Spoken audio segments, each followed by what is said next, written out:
Anda berniaga? Anda usahawan? Tak tahu gaji anda berapa? Takkan tak tahu.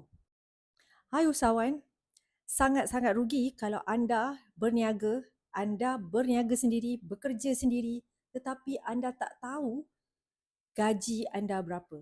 Sebenarnya anda sedang merompak syarikat anda. Tahu tak kenapa? Sebab anda tak tetapkan gaji. Kalau kita bekerja di luar, kita tahu gaji kita berapa, betul tak? Kita tahu basic kita berapa. Kita tahu allowance kita berapa.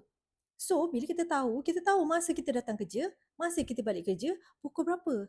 Tetapi sangat sayang, anda sekarang bekerja sendiri. Bila bekerja sendiri, maksudnya gaji anda reka sendiri.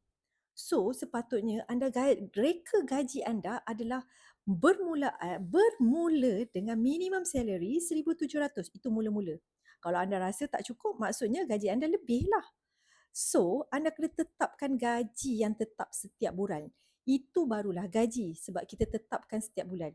Kita tak boleh hentam promo. Hari ni nak ambil bila, berapa. Esok nak ambil berapa dalam syarikat. Macam mana syarikat nak berkembang kalau macam tu? So, tetapkan gaji anda dulu dan buat perniagaan anda ni macam anda bekerja dekat syarikat anda sendiri. Barulah anda boleh nak berjaya, nak berusaha lebih. Sebab apa? You ada gaji. Baru semangat nak kerja. Macam pekerja lah. Kalau tak ada gaji, dia semangat tak nak datang kerja?